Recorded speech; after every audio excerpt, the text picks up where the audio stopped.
Hey guys, so welcome to the first episode of the Success Surfers. I'm here today with my brother Taylor, A.k.a. the Body Magician, and today we're going to be talking a little bit about what it means to be a success, the theories behind success, and all the things that kind of constitute what success looks like. So Taylor, I'd like to kind of know what your take on what success is.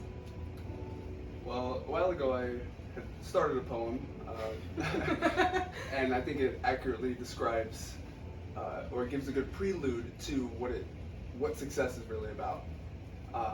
So it goes something like this. Success is failure turned inside out, and it's often clouded by shrouds of doubt. And what I mean by that is, it's just like a light. Turn the light on, darkness turns into sight. Shut it off, it's dark. However, both exist simultaneously. It just depends on what you're looking for, if you even notice you're in the darkness or notice you're in the light. Same thing with success. So it's often failure turned inside out, meaning you can keep failing, keep failing, keep failing. However, if you focus on the failure, then that's what it feels like you are. However, if you know that you're going to a place that's higher than where you're currently at, that is a success, or a success in the making. It's kind of like Earl Nightingale says, you become what you think about. So if you convince yourself that I'm failing my classes, or I'm making minimum wage at my job, or I'm not where I want to be overnight, and tell yourself, well, I failed, it doesn't mean you failed, it means you're just not where you want to be yet, and there's absolutely nothing wrong with that. You know, like Steve Carell didn't get his big break till he was in like his 40s, and Morgan Freeman in his 50s. There's no timeline, there's no exact science to the way that success works. Well, so the best definition I ever heard of success was, and you quoted Earl Nightingale, who is the Dean of Personal Development. He defines success as a progressive realization. So the unfolding of a success to come that is exponential in itself. So it compounds. So success is a compound effect. So just because you did something yesterday that was awesome, that's a success to you. 10 years later, are you still going to be talking about the high school diploma that you got? Exactly. No, it loses its value because it's a combination. Success is a way. It's not a thing. It's not a person. It's not a. It's a mindset. It's a state of mind, but so the state of mind is the character of who you are, and the character of who you are is what people would refer to as a success. Yeah. Someone sees a guy driving Rolls Royce, they don't say, "Wow, that guy's successful." They say, "Oh, freaking rich guy." Yeah. Because but if they met him and shook his hand, wow, I want to be like that guy. If he happened to hold that character, which oftentimes they do. It's just we tend to.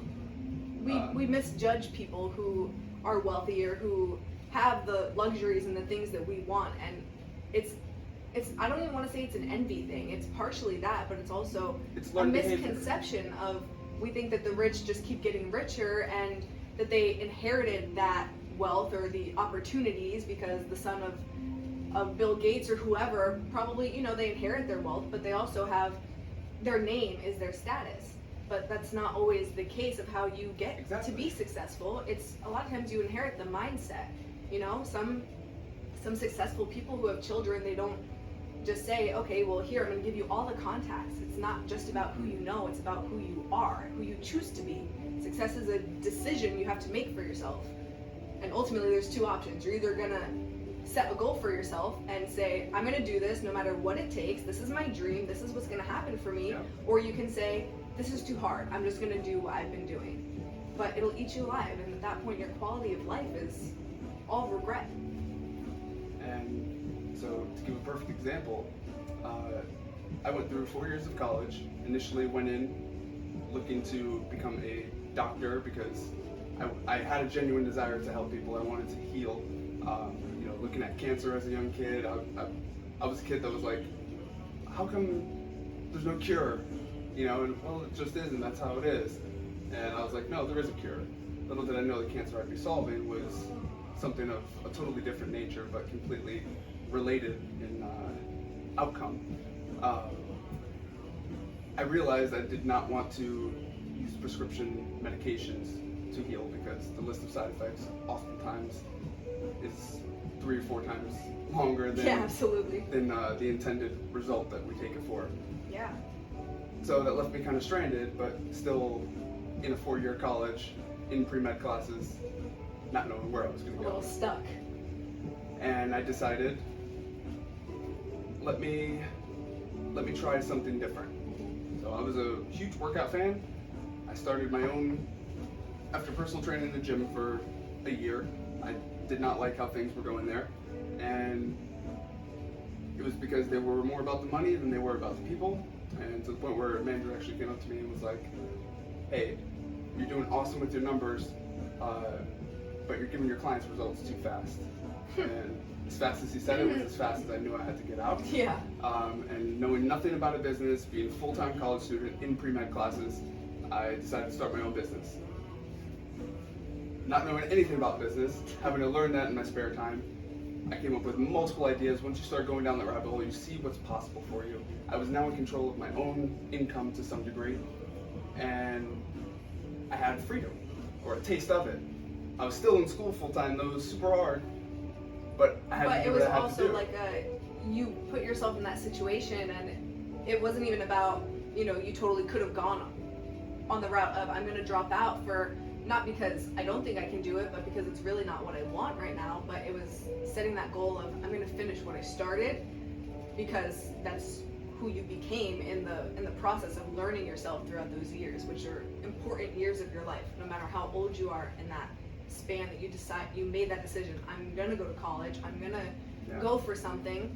Although that changed, I remember your minor changing or your major changing quite a few times. Oh yeah. As you developed into who you needed to be that you didn't know at the time. Well, the thought crossed my mind multiple times. Dropping out? Of dropping out. Yeah.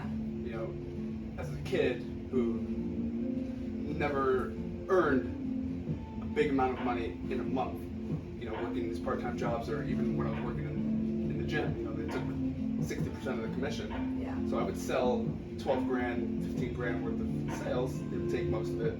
Now working for myself, I one time had a family pay for 3 or 9 months up front for all 4.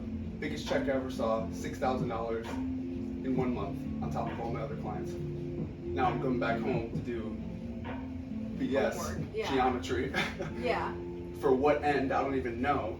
But It's hard when you lose sight of why did I start this in the first place? When something of higher value or higher promise kind of presents itself in your life, you kind of shift focus a little bit. It's really hard to give.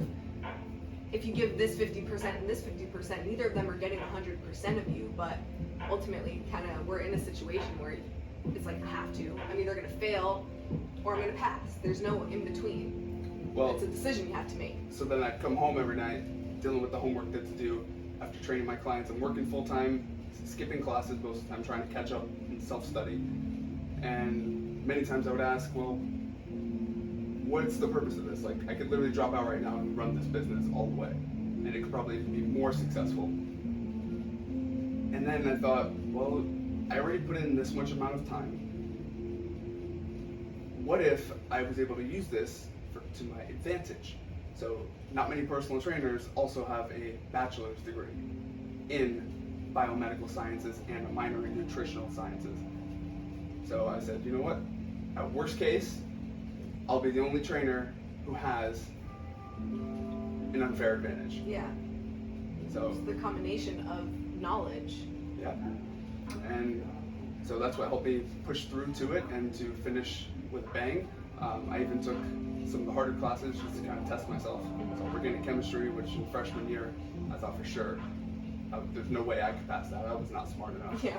But after taking on my own personal initiative to learn business and learn sales and become a 9 out of 10 closer in all my sales meetings, which if you've ever done sales, you'll know that it is scary.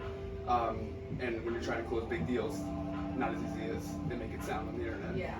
So there's a lot of hard things that are outside the scope of book smarts that I had to learn, master, remaster, practice. And through that, I was able to succeed in a class that previously I thought I was not smart enough to do.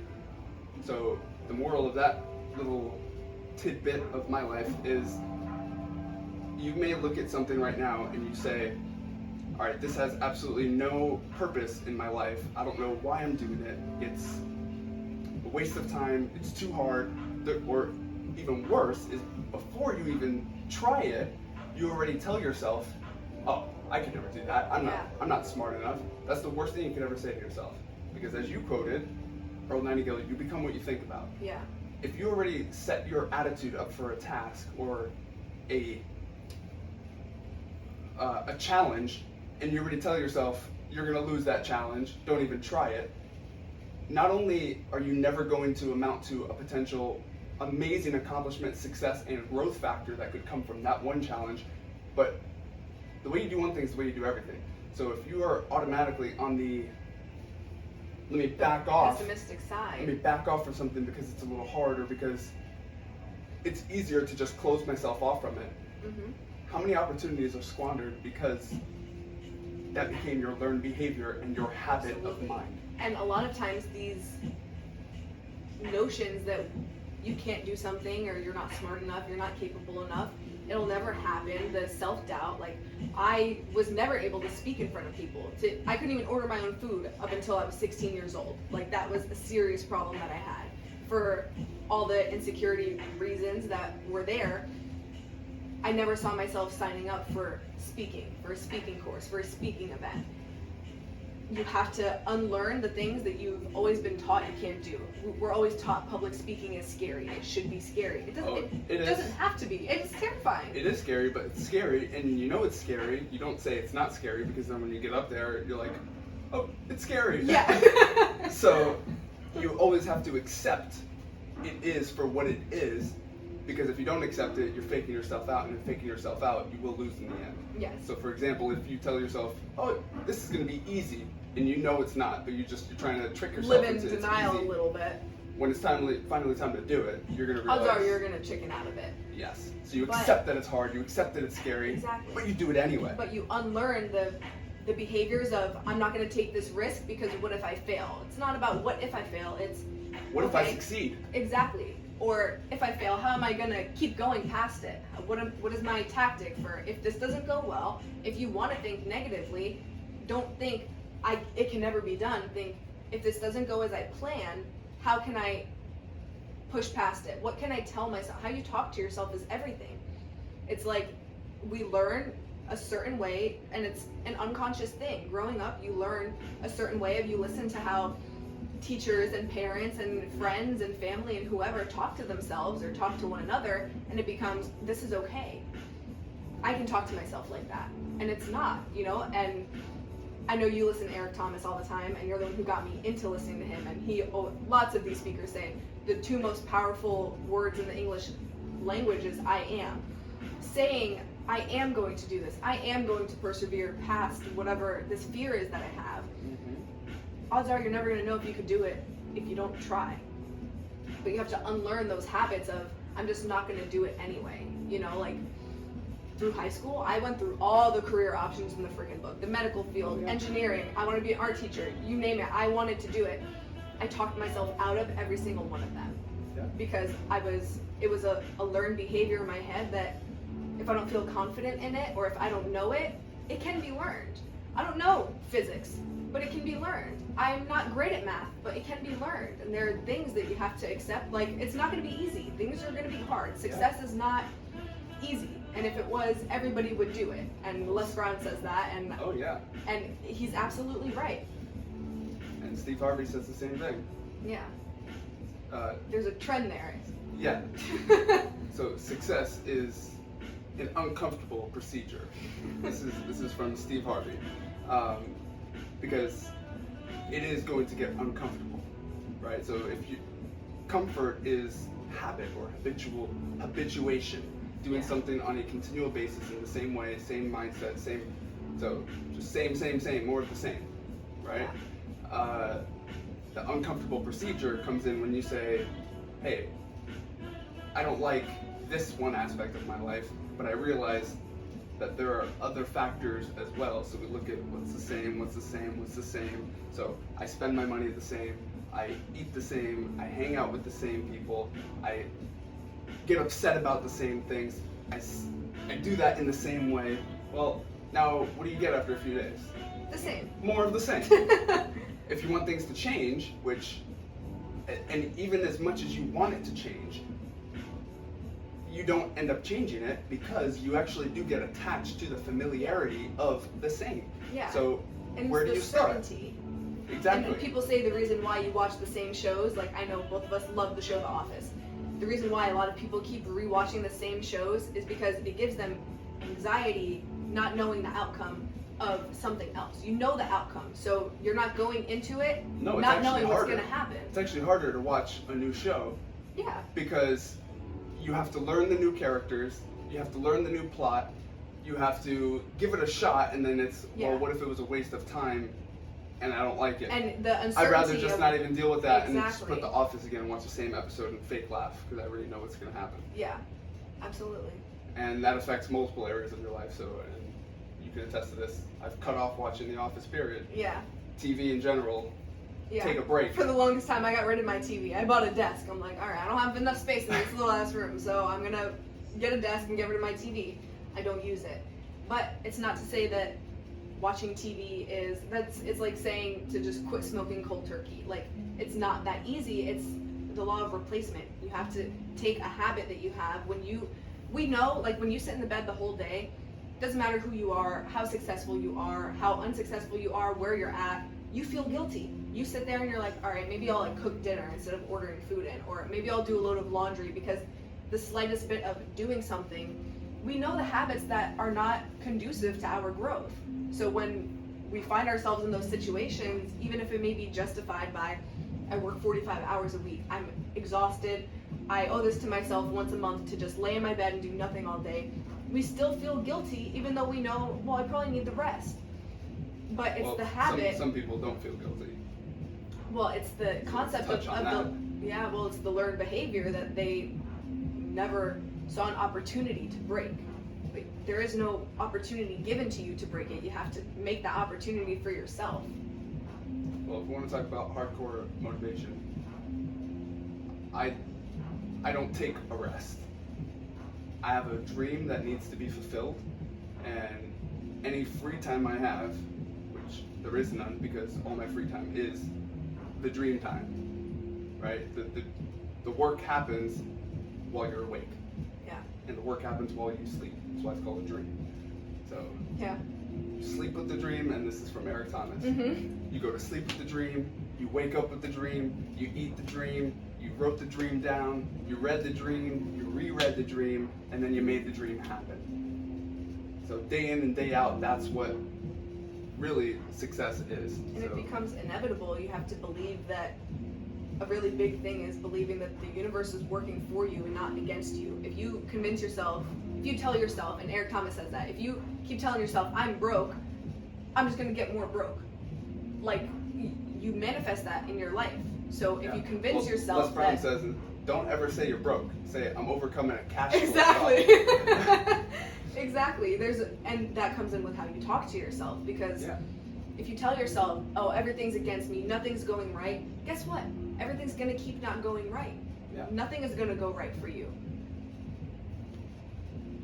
So, and there's, I forget who says it, but an amazing quote is, there's only two things you should ever have to think about. And this is when a challenge comes face to face with you. You can either look at it and say, what can I do about it? And if your answer is nothing, so you can't change it, but you don't like it, then you change your attitude. Or you just always have that attitude about it. Absolutely. You're ready for any challenge. If it comes your way and it's something that you can handle yourself, you handle it, you change it. If you can't, you seek out help if it's something you can help. But we know there are a lot of things that we can't change. For example, you don't like who just got into office. So you're gonna keep dwelling dwelling and talking how upset you are about that to all your friends. Now, negativity knows no names. So yeah, you're talking about this topic, so you think it's okay. But if we just take the energy level, all right, so that energy state, every time you have that conversation, let's say 3 times in a day, you're talking to someone about how terrible it is. We zoom out and look at the whole day as a whole. Okay, morning, noon, and night, 3 circles. Now there's a judgment in each circle. Were you positive or negative? Okay, negative. Check. Negative. Your day averages out to a negative day. Yeah. How many negative days before now you and your partner are in an argument, or you snap at your kids, and it has nothing to do with them, yet you might even trick yourself into that's what happened. That's your state, that's your attitude towards life, and your attitude towards life takes root in everything you do. Yeah. It becomes who you are. And the whole goal is to not become a negative person, to not become the person the character that's living a life that you don't want to live. At the end of the day, you are the author of your own story. You have the power to step back, and a lot of times we judge ourselves. We put this pressure on ourselves to, if you sit back at the end of your night, and if you're not a person who journals, I suggest that you start, because we have this beautiful gift of being able to talk to ourselves through art on paper, but you can't think 2 thoughts at the same time. So you work through it on paper. So if at the end of the day you sit down and you write out about your day and how it went, you have the ability to say, okay, yes, I did think every single thought that came in my head was negative today. But you have that's your last chance before you go to bed to turn it around and say, but it wasn't a bad day because I learned this, that, and that. You have the decision to change what that outcome is, and it's just a matter of time before that becomes who you are and the life that you live. Exactly. All right, guys. Well, thank you for watching the first episode of The Success Surfers, and I'll definitely have Taylor back on in a couple of weeks, and we'll do cool stuff like this all the time. All right, guys. Have a great day. Stay hungry.